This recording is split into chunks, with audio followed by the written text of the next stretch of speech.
आज Doubtnut app download करें। Doubtnut पर अपने सभी गणित, रसायन विज्ञान, भौतिक विज्ञान और जीव विज्ञान के डाउट्स का करो सफाया। बस प्रश्न की फोटो खींचो, एक ही प्रश्न को क्रॉप करो और तुरंत वीडियो सोल्यूशन पाओ। अभी डाउनलोड करें। हेलो फ्रेंड्स, इस वीडियो में हमें क्वेश्चन दिया है।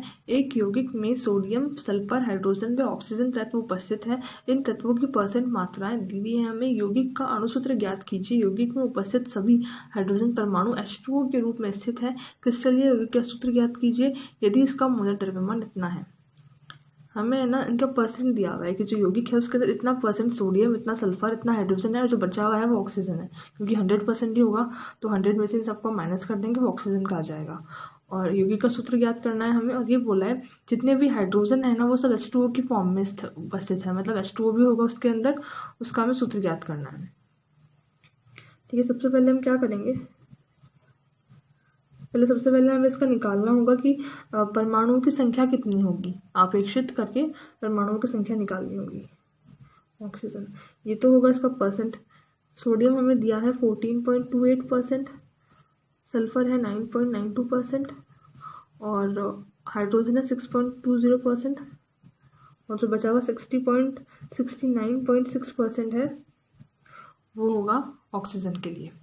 ठीक है, अब हम इसके अंदर परमाणु द्रव्यमान लिखेंगे। इसका सोडियम का होता है 23, सल्फर का होता है 32 और हाइड्रोजन का 1, ऑक्सीजन का 16। ठीक है, हम अब ना जो परसेंट हमें दिया हुआ है उसको और परमाणु द्रव्यमान को आपस में डिवाइड कर देते हैं। तो मतलब 14.28/30/23।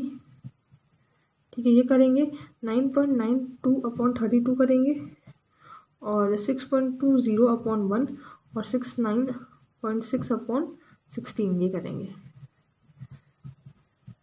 ये जो निकल के आएगा ये इनकी आपेक्षित संख्या होगी। जब हम परसेंट को और उसका जो मॉलिक्यूलर वेट है उसको डिवाइड करते हैं तो उनकी आपेक्षित संख्या आ जाती है कि मतलब आपेक्षित संख्या कितनी होगी, रेशो कितना होगा, किस हिसाब से होगा इनका 6.62। तो अगर हम इनको डिवाइड करते हैं, जब हम परसेंट को और मॉलिक्यूलर वेट को डिवाइड करते हैं तो एक नंबर आता है जिसे हम बोलते हैं आपेक्षित संख्या। ये होगी आपेक्षित संख्या। तो ये जब डिवाइड करने पर आई अपेक्षित संख्या, अब ये अपेक्षित संख्या को सबसे कम नंबर वाला जो है इन सब में सबसे कम नंबर जिसका होगा उससे वापस डिवाइड करते हैं तो परमाणु संख्या आ जाती है। तो 6.62 डिवाइडेड बाय 0.13 सबसे छोटा है तो आएगा 2।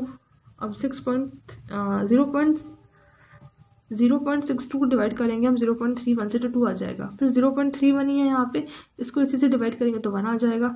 6.2 को डिवाइड करेंगे 0.31 से तो आ जाएगा 2020 और फिर यहाँ करने पे आएगा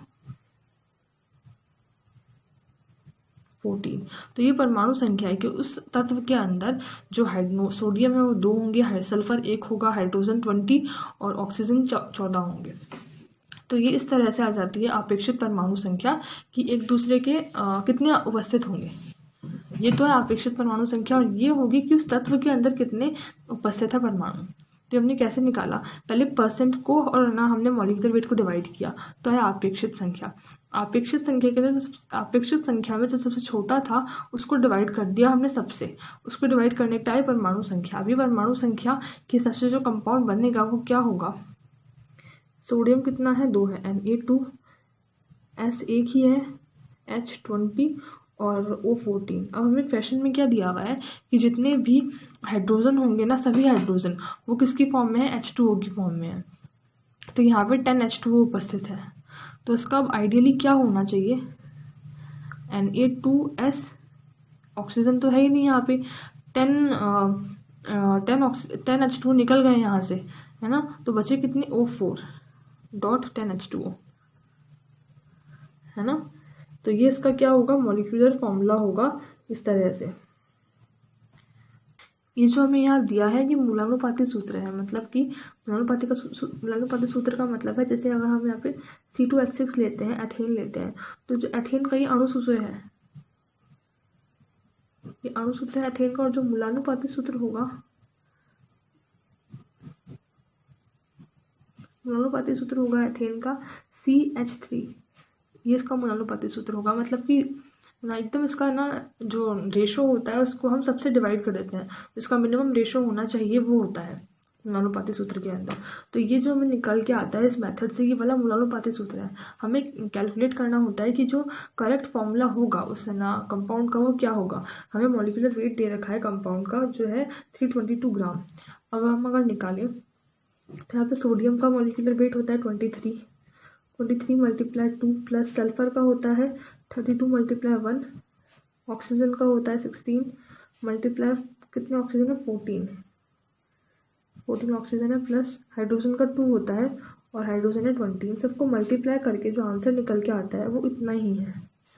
मतलब जो मूलानुपाती सूत्र है उस कंपाउंड का वही उसका अणुसूत्र है। किसी किसी केस में होता है जो कि मूलानुपाती सूत्र ही अणुसूत्र होता है, जैसा इस केस के अंदर है। तो यहाँ पे जो आइडियल उसका फॉर्मूला होगा कंपाउंड का वो यही है Na2SO4.10H2O। ठीक है, ये क्रिस्टलीय यौगिक का सूत्र होगा। Thank you. कक्षा 6 से 12वीं से लेकर नीट, IIT, JEE वो एडवांस के लेवल तक 1 करोड़ से ज्यादा छात्रों का भरोसा। आज ही डाउनलोड करें डाउटनेट ऐप या व्हाट्सएप करें अपने सारे डाउट्स 8400 400 400 पर।